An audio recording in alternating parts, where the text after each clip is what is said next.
Okay. Okay. Thank you.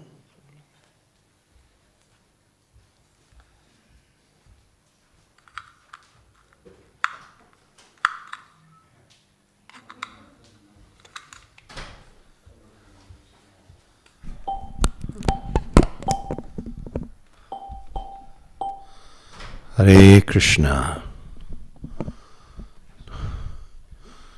Jai. Are we there? Jai. Jai Radha Madhava Kunja Bihari.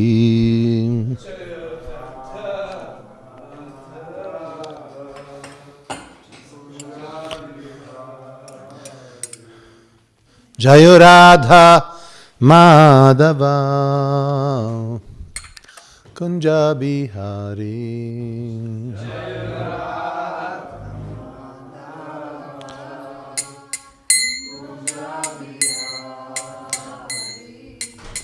Gopi Janavalabha Girivaradhari.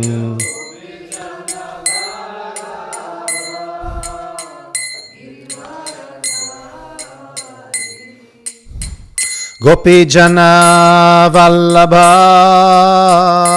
Girivaradhari.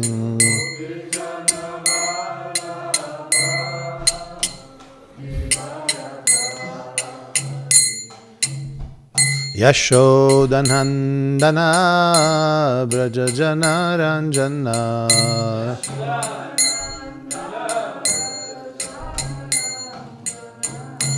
Yashodanandana Brajajana Ranjana.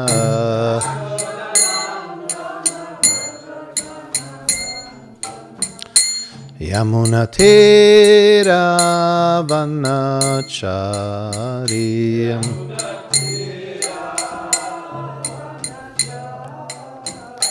Yamunatira Vanachari.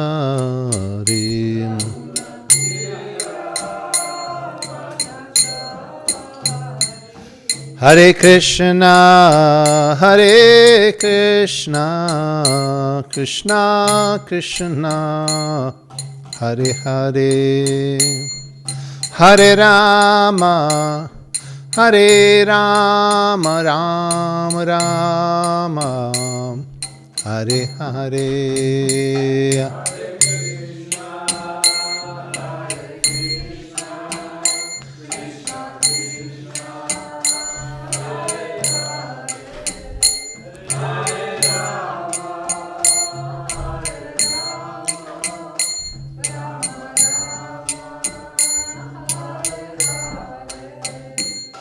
Hare Krishna, Hare Krishna, Krishna Krishna, Hare Hare, Hare Rama, Hare Rama, Rama Rama, Hare Hare.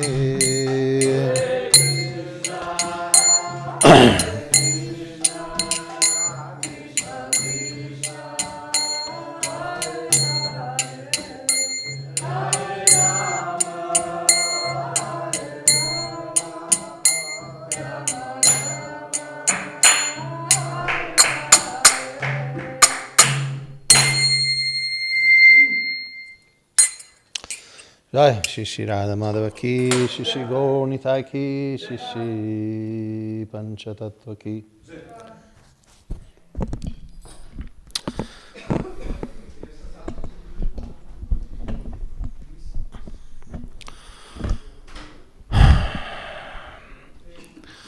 Hare Krishna, good evening. Thank you for attending. Some of you may know that today, as announced in some WhatsApp group, I'm not sure what channels, we are talking about abortion. Some of you may have already heard about that. And if you have not heard about it, you'll hear about it now. See, before coming, I gave a list of seminars that Sri Radha Govinda Das and I can present. This was one of them. And so the leaders, some of the leaders, whoever deals with these things, chose this as a discussion and as a topic.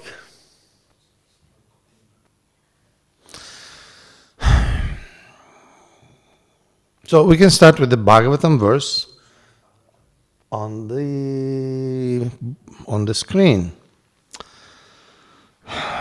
Om Namo Bhagavate Vasudevaya. Om Namo Bhagavate Vasudevaya. Om Namo Bhagavate Vasudevaya. Can it be seen? Should be a little bigger, or it's okay? A little bigger. Let's try. Like this? Too big? So this is Srimad Bhagavatam 9th Canto, Chapter 9, Text 31. The situation is this. There is a king named Saudasa. And he was cursed to become a Rakshasa. And here, this verse is spoken by a lady, a Brahmani, because this king / Rakshasa was about to eat her husband. So, this lady gives different arguments why the husband should not be eaten. So, this is one verse. Tasya sadhura papasya brunasya brahmavadinaha katham bhadam yatha katham vadam yatha babror manyate sanmato bhavan. Okay, Tasya of him, Sadho of the great saintly person, Apapasya, or one who has no sinful life, Brunasya of the embryo, Brahma Vadina, or one who is well versed in Vedic knowledge, Katham, how, Vadham, the killing, Yata, as, Vabroho, of a cow, Manyate, you are thinking, Satmataha, well recognized by higher circles, Bhavan, your good self. Translation.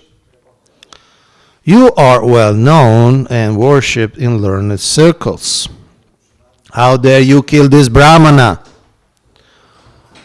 who is a saintly, sinless person, well versed in Vedic knowledge. Killing him would be like destroying the embryo within the womb or killing a cow. Purport by Srila Prabhupada. As stated in the Amara Kosha dictionary, Bruno Arbake Bala Garbhe. The word Bruna refers either to the cow or to the living entity in embryo. According to Vedic culture, destroying the undeveloped embryo of the soul in the womb is as sinful as killing a cow or a Brahmana. In the embryo, the living entity is present in an undeveloped stage. The modern scientific theory that life is a combination of chemicals is nonsense. Scientists cannot manufacture living beings, even like those born from eggs.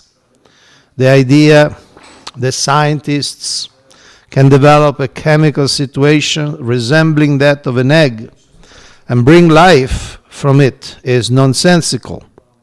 Their theory that a chemical combination can have life may be accepted, but these rascals cannot create such a combination. This verse refers to Brunasya Vadham, the killing of a Bruna or destruction of the embryo. Here is a challenge from the Vedic literature. The crude, atheistic understanding that the living entity is a combination of matter belongs to the grossest ignorance. Om Gyanati Virandasya Gnanjana Salakaya Chakshurumilitam Mina Tasmai Shri Gurave Namah.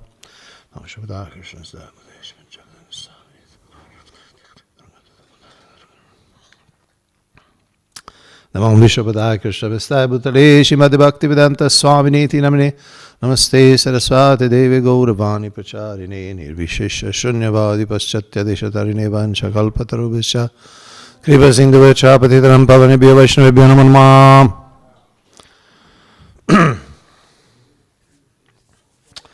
I became involved first with this topic of abortion in 2018. I happened to be doing some service in Argentina, and at that time there was a referendum about the legalization of abortion in that country. I heard there's some referendum coming up also here, something like that. Anyway, regardless. At that time, I didn't really get into it. I heard that some devotees were actually supporting abortion, because there was a lot of debate in the country, also in the community, and I heard that some devotees were actually saying that, yes, abortion is fine. I was surprised, but at the time I was doing other things. I didn't put my mind into it. And I just thought, well, this is strange that Hare Krishna devotees think like that. I mean, we are vegetarian. We don't even eat onion and garlic. What about killing babies in the womb? So then later, in social media, Facebook, where I'm sometimes active, I found that more and more devotees support the notion. More and more devotees start we could say, preaching that it's okay. And they give the same arguments the abortionist propaganda give. Somehow, especially devotees who don't live a monastic life in the temple, some of you may not read newspapers, may not watch TV, may not be exposed to the quote-unquote preaching of the asuras. So you may be blissfully unaware of what's going on in the world, or at least certain parts. But you should know that there is a lot of preaching by the abortionist propaganda, and they give different arguments. So, especially because so many devotees got trapped, got brainwashed by these arguments, I put together a book. This is the book. No, this is not the book. It's not coming anymore.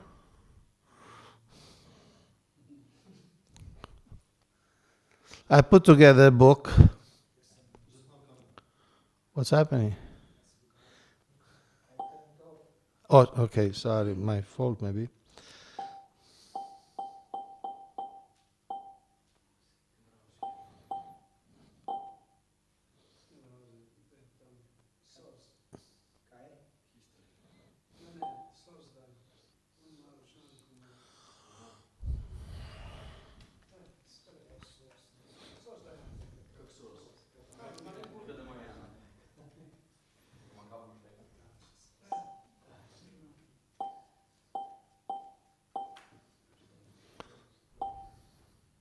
Sounds like a video game.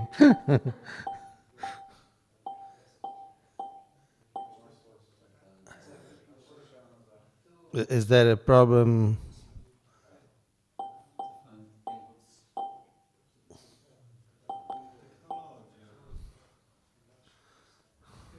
Okay. Okay, this is the book. You can download it for free if you go to archive.org, archive.org, which is the biggest internet archive. They put all sorts of things. So I put it also there for free download. Archive.org, archive.org.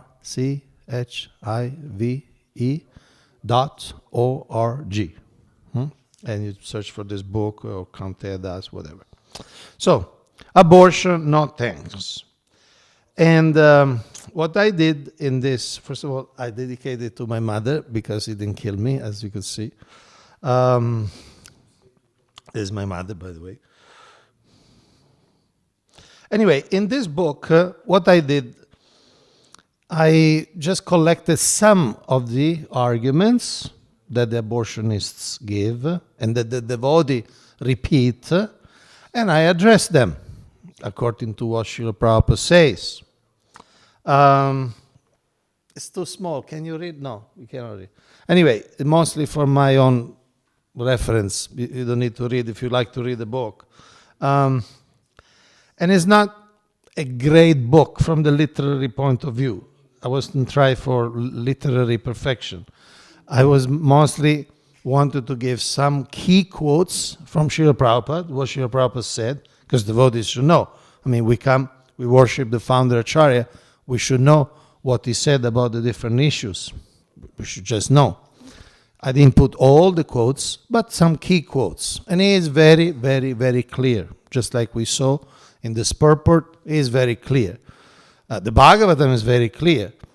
To kill a baby in the womb is like killing a brahmana or killing a cow. So,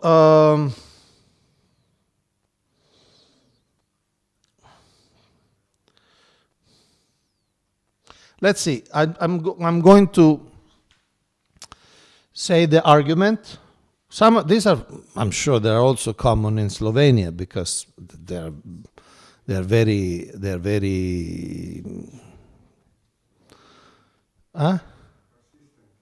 consistent, persistent. Yes, very persistent. So I'm addressing the one argument is that men cannot tell women what to do. If you're a man, you don't become pregnant, and therefore you should not be able to tell anything to a woman about her pregnancy. Now, this is clearly absurd because knowledge goes beyond sex or gender. Knowledge is knowledge. It's just like if you say there is a judge who is a woman, say there is a judge who is a woman, and there is a rapist. You cannot say, well, she's a woman, she cannot say anything about a rapist, a man who is a rapist, because she doesn't have that body, she doesn't understand what this man feels, the drive, the testosterone, so she cannot judge a man who is a rapist because she's a woman. This is obviously absurd. There are laws in the country, and everybody is subjected to the law. So either a woman, if the judge is a woman, is a man, they can apply the law. The point is knowledge. The point is knowledge. A man who has knowledge can speak to a woman who has no knowledge. A woman in knowledge can speak to a man who is not in knowledge. A man who is in knowledge can speak to another man who is not in knowledge, and a woman who is in knowledge can speak to another woman who is not in knowledge. So gender has really nothing to do. This is one of the weakest arguments. Just like you have professors in your university who teach medicine. They would teach anatomy. It's not that you have a professor, a male professor who speaks about anatomy, and then you have to have a female professor to speak about female anatomy. No, anatomy is anatomy. If you know anatomy, you explain the anatomy, the parts of the body. You have those parts or not. If you know about those parts, you speak about those parts. So, Srila Prabhupada says, as I have many times explained, nowadays it is so much suffering that the child is born within the womb and there is abortion, killed. Kill him. But they do not understand the suffering, that one chance given that it will get a body and come out and may be able to come to Krishna consciousness, that chance is being killed within the womb. But if the mother does not kill abortion, then it has got a chance to come out. Otherwise, there is no chance to come out even. He dies within the womb, again transferred to another womb, and again it is killed. So those who are too much sinful, those who are causing these abortions, they will get this sort of life. They will never see light. One womb killed, another womb killed, another womb killed, another womb killed. This is so sinful, these abortions. So, if you have this knowledge, if you wish to represent the Sampradaya and Srila Prabhupada, either you're a man or a woman, it's irrelevant, really. By the way, according to the World Health Organization, there are about 73 million induced abortions. It means it's not a miscarriage, it's not an accident that the mother loses the baby. Per year. That means more than 200,000 abortions a day. 200,000 abortions. That's a tenth of Slovenia. Every day. So in 10 days, Slovenia will be empty if you project that number. So you had I hope you all had a good day, productive, and but in these days, in one day, in 24 hours, 200,000 babies have been killed. Another mantra is that abortion is health care. This is really, this is really ridiculous, because health care, if abortion is health care, is the only type of health care which is successful if you kill someone. Generally, health care means you care for the health. So there is I don't know if you can see here this cartoon. There is this lady who is pregnant who say, abortion is health care. And the baby says, whose health, mom? Obviously, it's not the health of the child which will be killed. So another argument is that it is my body, and it's my body. I do with my body whatever I want. You might have heard some of this, right? It's my body, so I do with my body whatever I want. Okay, first of all, it's not our body. Whatever body we have is not ours. We have not created it, we have not designed it, we inhabit it. Just like I'm sitting on this Vyasasana, I cannot say this Vyasasana is mine because I'm sitting here as my Vyasasana.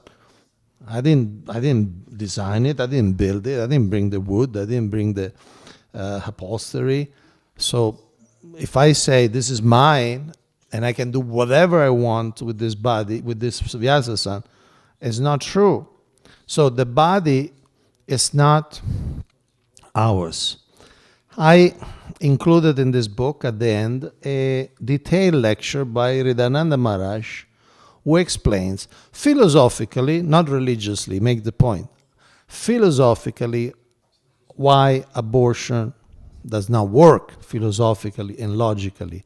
And he gets into all this logical description of how, what this means proprietorship. Philosophically, metaphysically, how A owns B, on what that's based.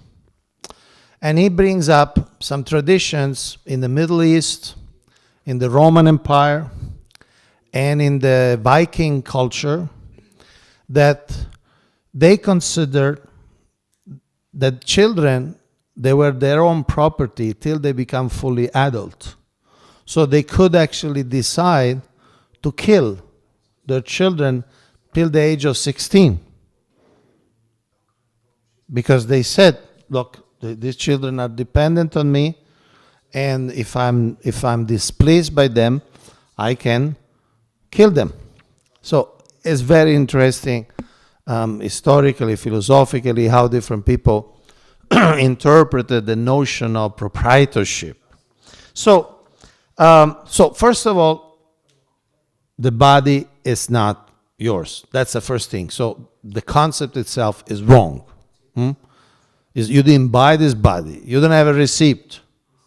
That, okay, this is a receipt, I bought this body. It doesn't work like that. But even more importantly, you have this body, in this case, the woman body.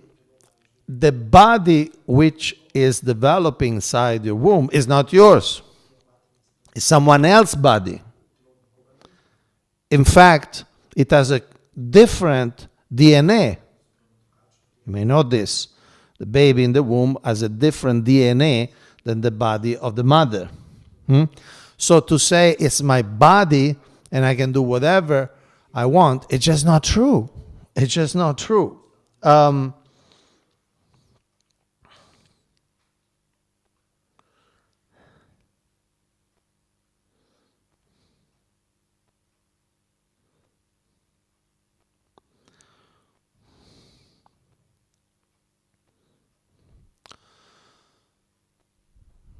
Okay, I'll go quickly through the other ones, and then if there are questions, we'll discuss. Okay?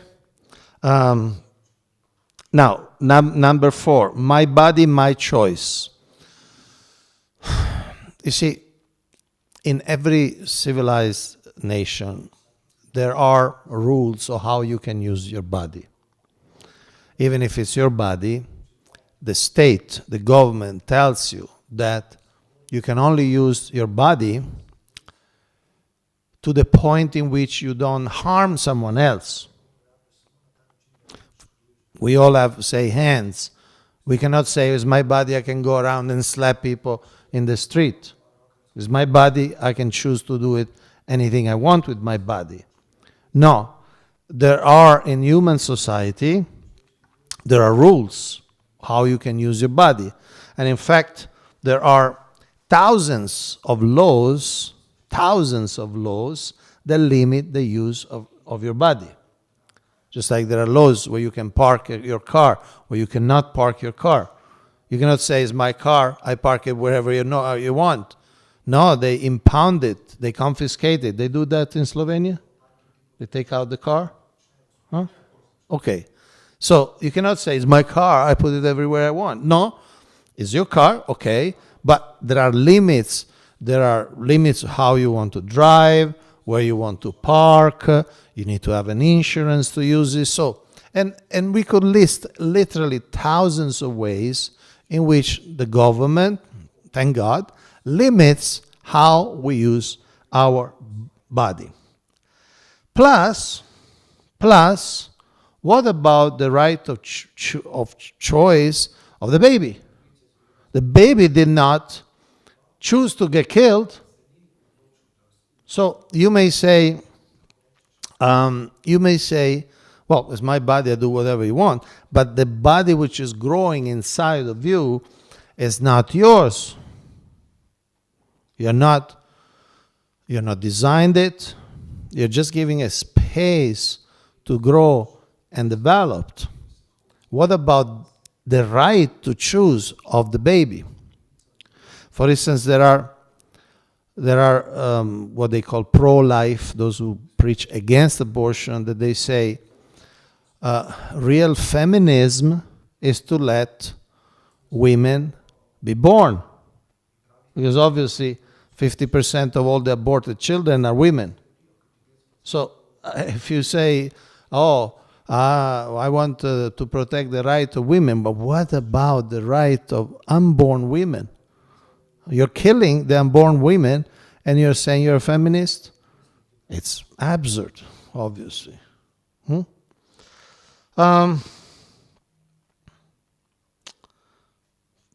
Freedom to choose, very, very similar.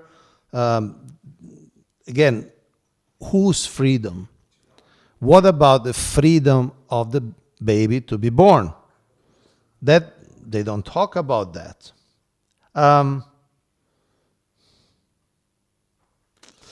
Another one.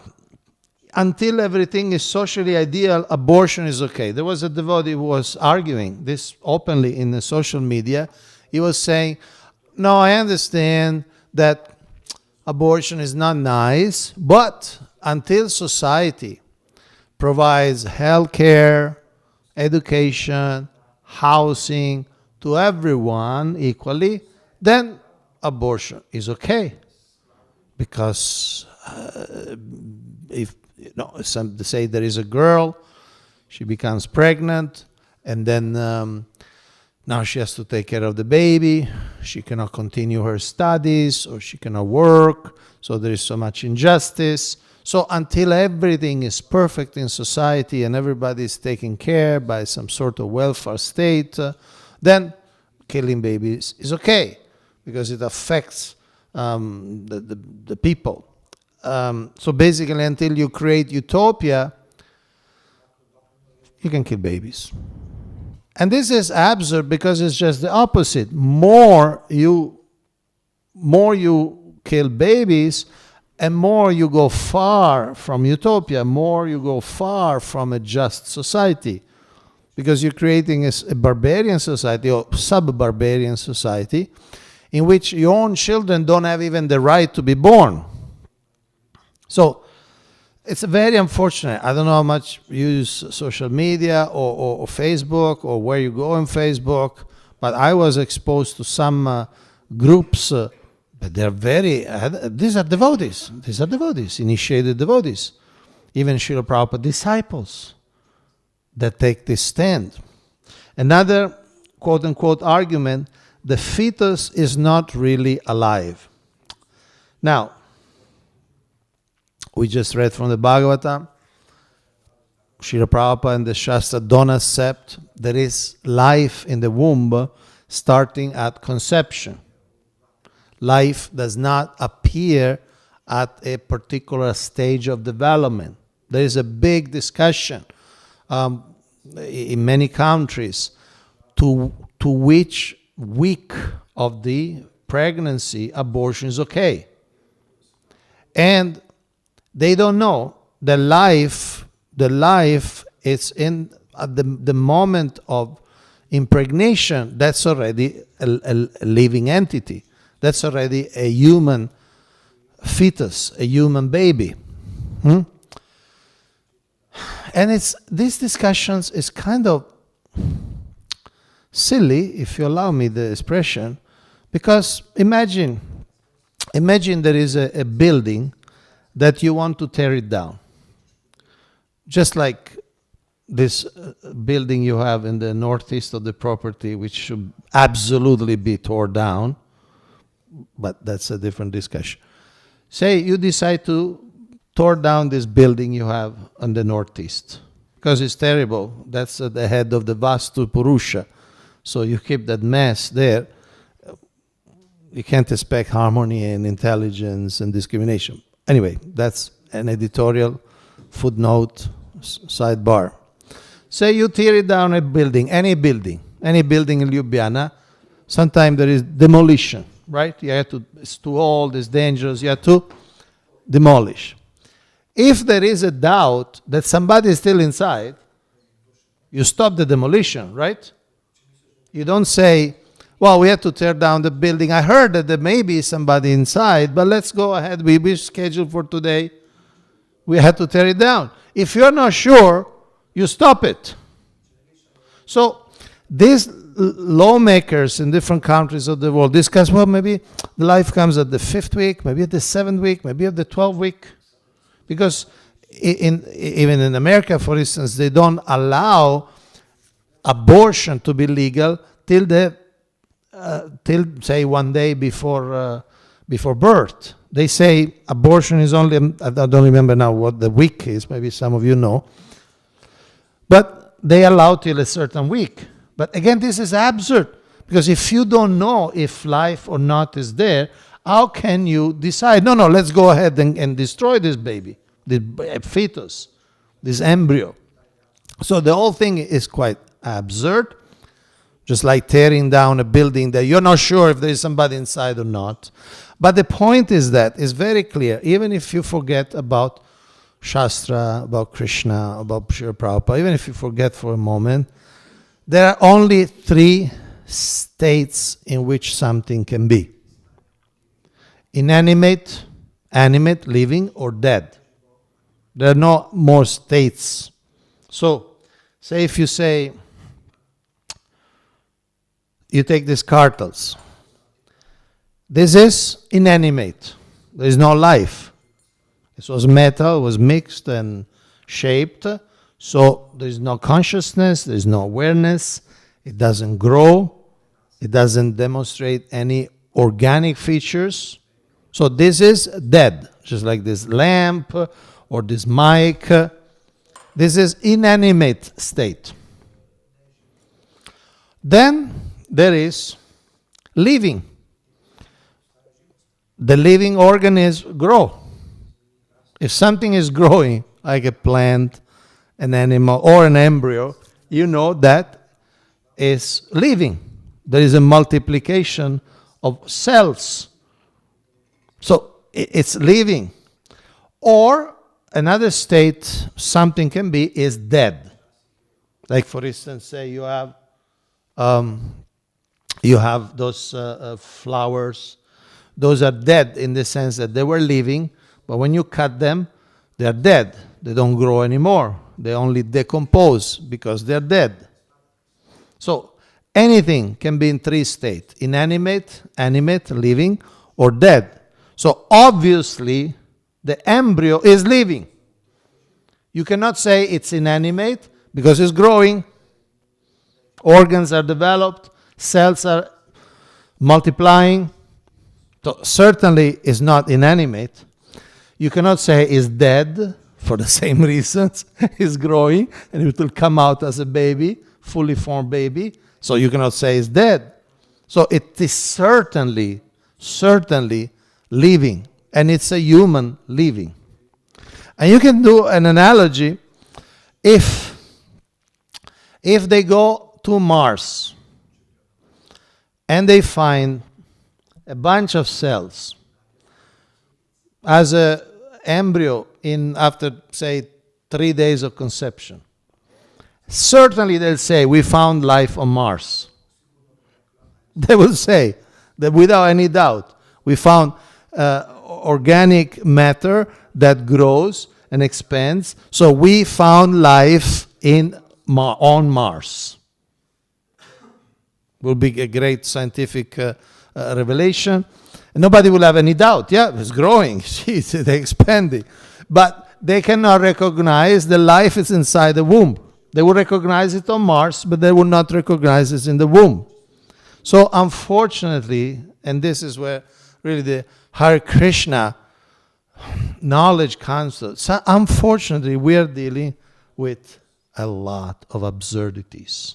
And it's so painful, not only for the babies, but for the devotees. That sometimes they get brainwashed and they start saying, well, it's not really alive and all that. More. sometimes there are studies, and devotees, I saw devotees citing these studies, that no, abortion is very good, women are very happy after abortion, and there's really no problem. And has been demonstrated that these studies have been paid by the abortionist lobbies. There is an industry. I'll give you an example. One lady, after I started posting on social media, this is just an example, but there are many more. After I started posting on social media, a lady in her 60s, and she had several abortions, she wrote me, "Keep going with your campaign against abortion. All those who support it as a right don't know what they're talking about. I believed them in the past, and I ruined my life. Besides having assassinated my children, there is no day or night in which I don't despair. No forgiveness absolves me." There are studies which I report in this book, Hridayananda Maharaj reports in the last part of the book, that women who had abortions are 3 times more likely to commit suicide than women who did not have an abortion. 3 times is a lot. We are not talking 5%, 3%, 10%. We're talking 300%. And many other psychological and physical. For instance, they say that women who have an abortion are, there is a 15% chance, chance they cannot have babies anymore, even if they want babies later, because of having had abortions. So, try to understand one thing. You're all intelligent, modern men and women. Abortion is a big business. Just in the US, it's a business with revenues of $400 million every year. That means the industry of abortion makes more than $10 million every day. Again, you had hopefully the very nice day, productive, you were chanting, you were serving, you were working. And in America, while you were doing this, the abortion clinics and the abortion racket, they already made $10 million just in America. That's why they sponsor these studies, which are fake, with very screwed, samples. It's bad. It's really bad. Then they say, well, but the fetus is not really human. But if it's not human, what it is? I mean, it's living, it's growing. It has to have some species. What is it? A camel? A giraffe? A cockroach? It's a human fetus. It's a human thing. Then there is this thing. This is very really another silly argument. If you have no uterus, no opinion. If you don't have a uterus, means you're a male, you don't have uterus, where the baby grows, you cannot have an opinion. It's the same thing as that men cannot tell a woman what to do with their body. It's the same thing. But the point is that these, especially in America, of course, because they speak English and because there is a big controversy between what they call pro-choice and pro-life, these mantras, these mottos, these slogans are constantly pushed within the stream of the media.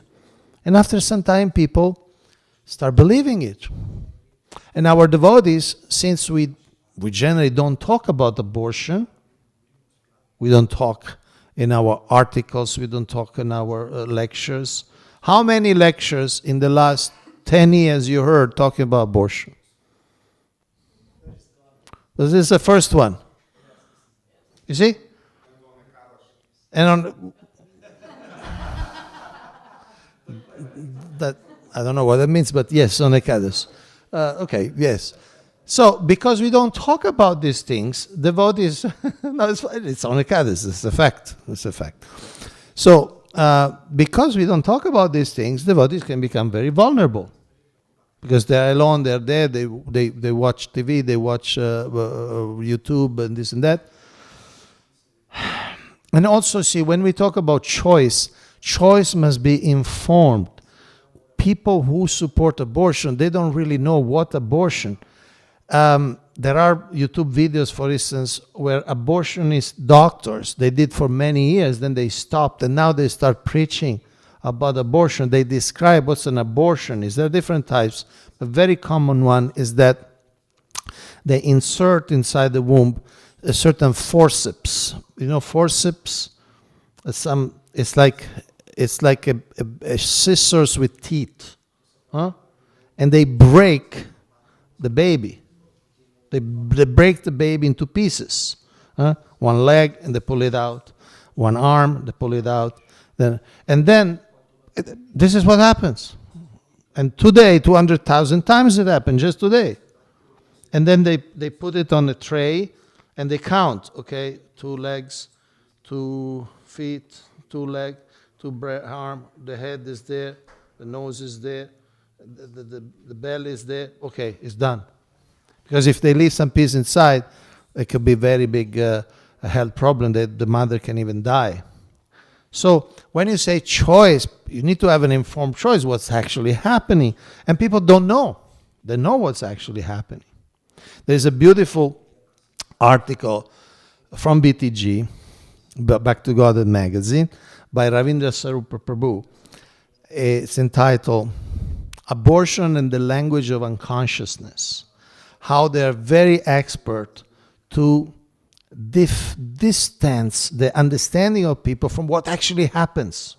They don't say baby or even embryo, fetus. They say the tissue. It's tissue. So, and I report this article in this book, and he gives it all historical context. I find it very, very interesting. It's almost a science, as an art, to present killing of the fetuses as okay, because it's a tissue. And there in the super group say, at the end, we are all tissues anyway. So to kill anybody, you're not killing anybody, you're just removing a tissue. Anyway, another argument. Oh, they call it reproductive rights. Reproductive rights. But abortion is the opposite of reproduction. Reproductive means reproduction. But if you are destroying the embryo, where is the reproduction? Then, I remember on Facebook, somebody, here is a very interesting, Srila Prabhupada in London, 1973, there is a discussion, and he explains to somebody, a certain David Lawrence, and this David Lawrence explained that is so common. It's so common. This was more than 50 years ago. It was more than 50 years ago, and it says that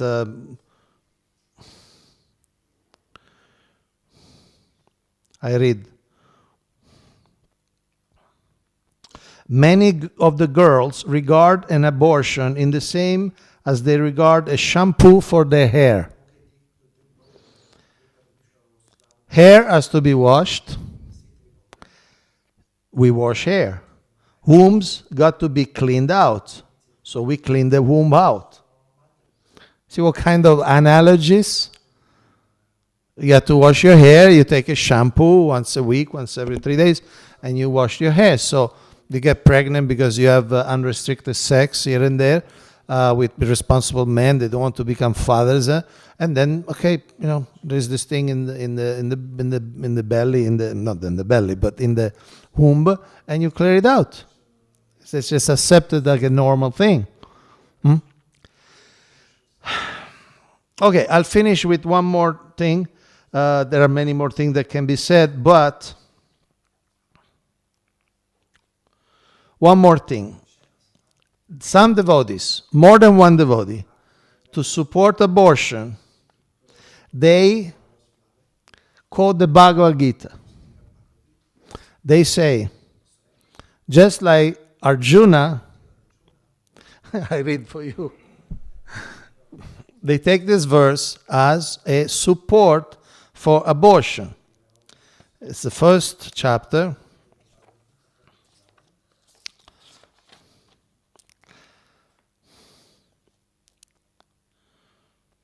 Text 40. Adharma bhibavat Krishna pradushanti kulastriha strishu dusha suvarshneya jayate varna sankara. Arjuna says, when irreligion is prominent in the family, O Krishna, the women of the family become polluted. And from the degradation of womanhood or descendant of Vrishni comes unwanted progeny. And this unwanted progeny, the next verse, creates a lot of trouble. So this devotees, including a Srila Prabhupada disciple, says, you see, Arjuna, in the Bhagavad Gita, is promoting, condoning and supporting abortion, because there are this Varna Sankara, which literally means mixed Varna, literally doesn't mean unwanted progeny, means mixed Varnas. So these mixed Varnas, they will create problem in society, so it's better to kill them in the womb. This is what Arjuna is saying. So this is super absurd, super manipulation of the fact. Arjuna was talking about preventing pregnancies, unwanted pregnancies.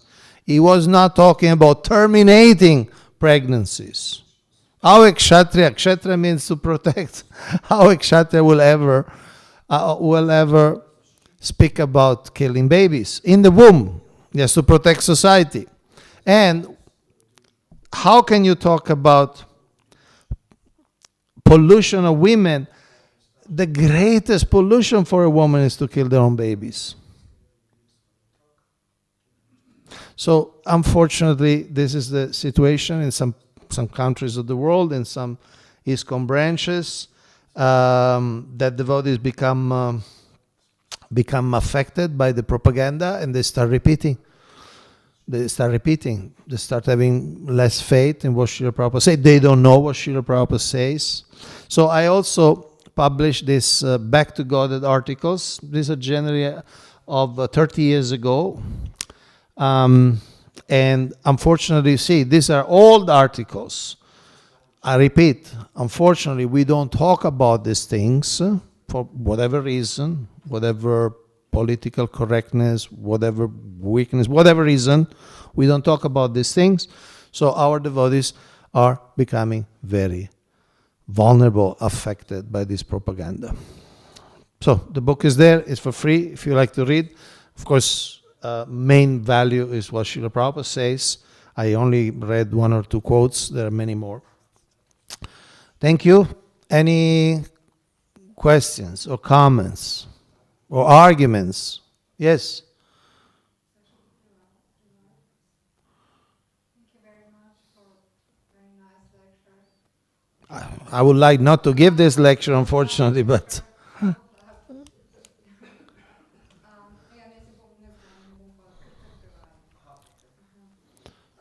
Jaz bi vprašala skozi ta psihološki del. So primeri, ko je kakšno dekle posiljeno pri 16 letih. So they could be amazed that some girl is raped when she's 16. Mm-hmm. In to so zelo težke stvari. It's very difficult. In hkrati tudi v zadnjih časih, zadnjih 10-15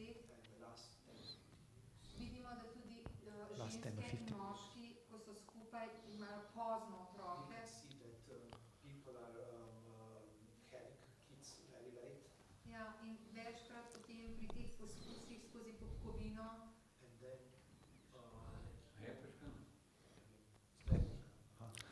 yeah, so sometimes women get raped, girls get raped when they're 16 years old, and also people decide to have families very late in life. in potem, ko delajo kontrole, pozno zanosijo, pri 40 letih And približno, when somebody gets pregnant at 40 years old, potem skozi popkovino pridejo z nekimi preiskavami do tega, da je otrok prizadet, ali telesno ali umsko. so they can, if somebody decides to have children at 40 or later, then they can make some research and they can see that the kid will have Down syndrome and they'll be mentally retarded or physically retarded. In potem je to zelo težko, so težke situacije za te dva starša bodoča, This is very difficult situation for the parents ker ne vesta, ali bosta to zmogla, because they takega don't know otroka. if they can bring this kind of child to the world. Tako da jaz se popolnoma strinjam z vami, Prabhu, 108%. 108%. I agree with you, 108%. 108%. Yeah. 108%. But we have this, Yes. what you Yes. Okay. So can you comment? No, now, there are, and they mention in the book, some very, very rare, and I emphasize, very rare situations in which abortion is legitimate. But these two that you mentioned doesn't apply, and I explain you why. When abortion is legitimate or admissible is where sometimes, for instance, there are extrauterine pregnancies. You know about that. Sometimes, for some reason, it's a medical condition, the baby is not growing in the womb, but is growing out of the womb. So that would kill the mother, kill the baby, kill everybody. So in that case, to remove the fetus is legitimate, it's necessary. Now, rape. This girl has been the victim of violence. No human jurisprudence, no human judicial system would say that because you have been the victim of violence, now you can do violence to somebody else. We can discuss. Maybe the state can take charge of the baby. Certainly, it's an unwanted pregnancy because she has been forced, she has been raped. Okay, so maybe the state can take care. You can give it for adoption. Like for instance, in America and in other places as well, at any time there are about 2 million couples that apply for adoption. 2 million couples. I'm sure also in Slovenia and everywhere in Europe, there are couples that cannot have baby and they want to have babies. And sometimes the government makes it so hard to adopt babies. So, yes, there must be an arrangement to protect these girls. But killing the baby is not the solution. Now, Down syndrome.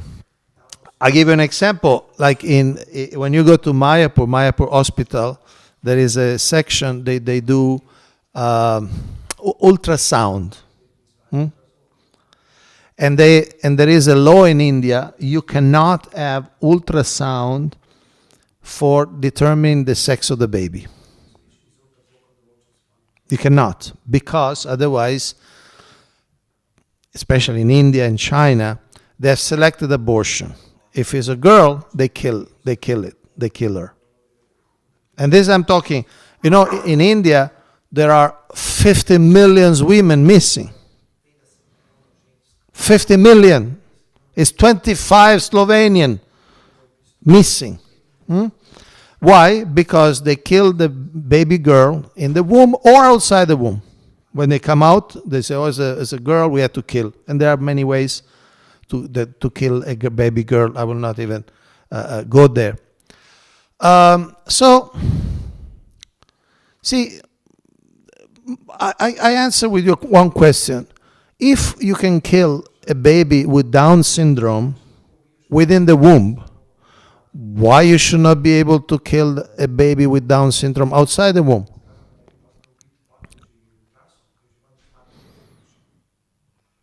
Inside and downside is the condition is the same. If you think a father, a mother has the right to choose if this baby with Down syndrome should live or die, it should be the same also after. If the Down syndrome is such a determining factor of having the right to live or to die, then also don't take the Down syndrome baby and kill them. It's the same principle. See? The point is this. There is discomfort in having baby, all sorts of babies. There is discomfort. But when society start, and we close here because it's 8 o'clock, right? When a society decides that to prevent inconvenience, then it becomes legitimate to kill a human being inside or outside the womb, that means society has gone completely mad, has gone to a point which is lower than animals. So ask yourself this question. Why don't we kill the baby with Down syndrome after they come out of the womb? Why few weeks before they're born is okay to kill them? Why not outside? So, some food for thought. And Hare Krishna. We close here because it's 8 o'clock. Unless we have temple president permission to go on. If there are questions, if there are discussions. Is there any prasad night? Yes? Or even on Ekadasi? Yes? Okay. When? What time? 8:15. Of course, if you have other duties, other engagements or commitments, feel free. Otherwise, we can discuss. I don't know. You wanted to say something? Actually, I heard about some studies in short past that families with children with Down syndrome are happier than Happier. yes, that these children bring happiness and love into the families, Yeah. so they are valuable, like this. Yeah, it's a question of mental models. What is my life? What is my dharma? What is my duty? What brings me happiness? There are millions and millions of people, especially in as I said, in China or in India, they think this baby girl will give me so much pain because I had to arrange for her marriage, I had to arrange for a dowry. Sometimes poor villages have to sell the land just to get the daughter married. There are so many cultural impositions. So better I kill her. They don't understand. See, I didn't read many quotes, but again and again and again, Srila Prabhupada says, they have no idea, of course I'm paraphrasing, they have no idea what kind of consequences they go through. They only see the immediate thing. Oh, there will be an inconvenience, this girl comes out, she's not going to work in the fields, and that to arrange her marriage will be very costly, better I kill her. Therefore, 50 million women are missing in India. So it's a question of values. It's a question of how you see your life, how you see your karma. You think you can change your karma just by killing people. Your karma becomes worse and worse and worse. But thank you for sharing. This was interesting. Yeah, I also wanted to ask you if maybe you know what is... And sorry. they don't want to keep Down syndrome baby, but they keep dogs. I mean, just go to here to Tivoli. How much money and time and energy and affection they give to these dogs. I mean, a Down syndrome baby is smarter than a dog, okay? We can agree on that, right? Huh? And you cannot kill the dogs. If they see you killing a dog or a cat, it's a big mess. You're going to jail. So you see the absurdity of the thing? They want to give the love to the dog, and in some place, we were just in Germany. There, I think also in Slovenia, I don't know, but in Germany we notice the people go with the dogs and they have special plastic gloves to pick up the stool. At least a Down syndrome baby you can train, it can toilet train, and they can read, they can study, they can work. But they rather give their love to a dog and pick up the stool of a dog than have a baby. So you see how surreal and paradoxical is the situation. But sorry, go ahead. They also finish universities, some people. Yeah, of course. There's some disadvantage, but no. Do you maybe know what is proper punishment in Vedic culture? I mean, or in Manu Samhita for rape, for example. For rape. You mean what the government should do to a rapist? If they don't do it, do they also suffer consequences for that? The government. But first of all, you got people that are in charge who should perform these, regulations or punishments or whatever. I don't have an exact quote. Unfortunately, most rapes remain. I don't know what the Vedic knowledge is actually say. Okay, you get the rapist, what you do to him. That I don't know. I know that most rapists go unpunished by the state. In America, I was reading today, maybe only 2% of rapists get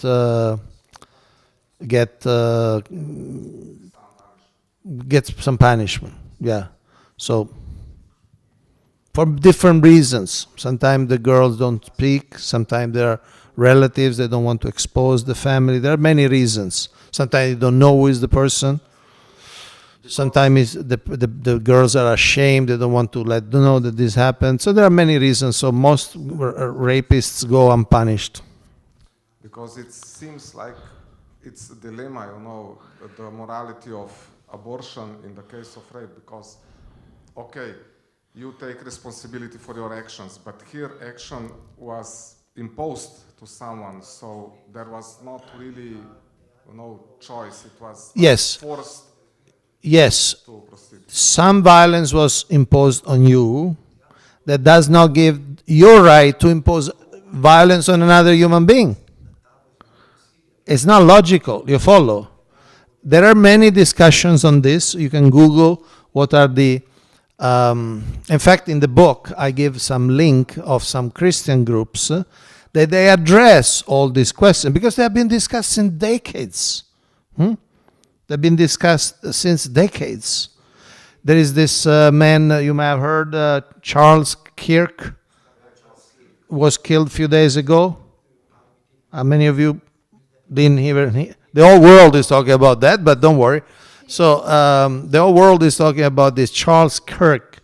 He was a conservative opinionist, very much against abortion, and he's openly Christian. And they asked him, I saw the video a couple of days ago, they asked him, what about if your daughter, when she's 10, she gets raped, what would you do? He said, no, the baby will be born. The baby will be born.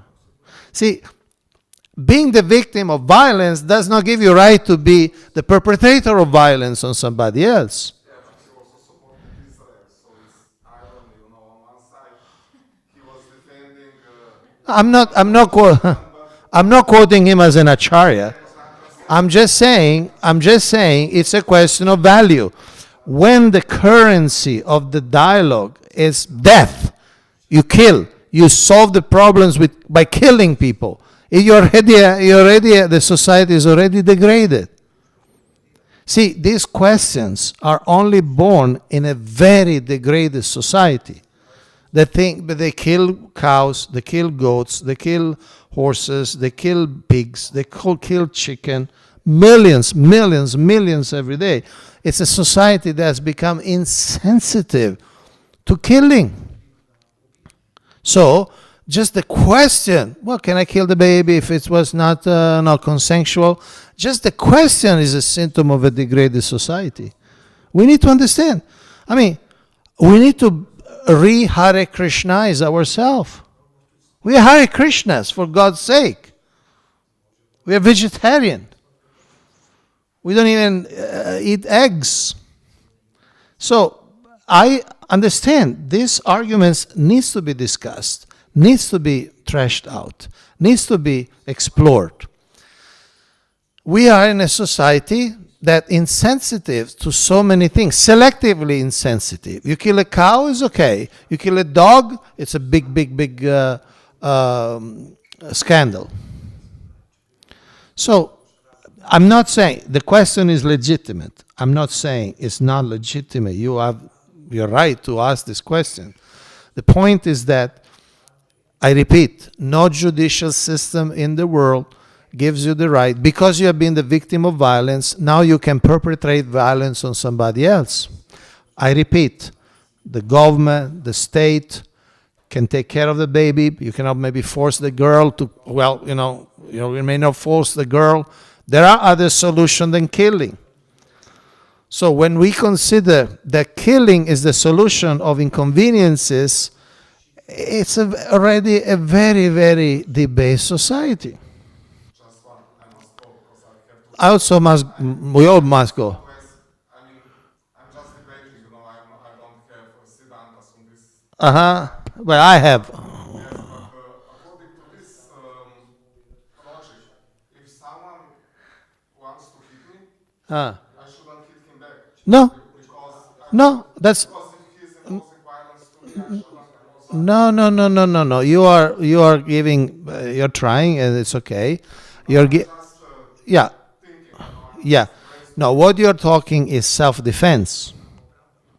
We're talking self-defense, which is recognized in every jurisprudence in the world. See, the first law is self-preservation. So if somebody comes to hurt me, in every country of the world, there is a degree of legitimate defense, self-defense. But the baby in the womb is not killing you, so it does not apply. Does not apply. It's a different, we could say, it's a different judicial department completely. But it is still violence because this woman was raped and then she carries also, for example, not all women.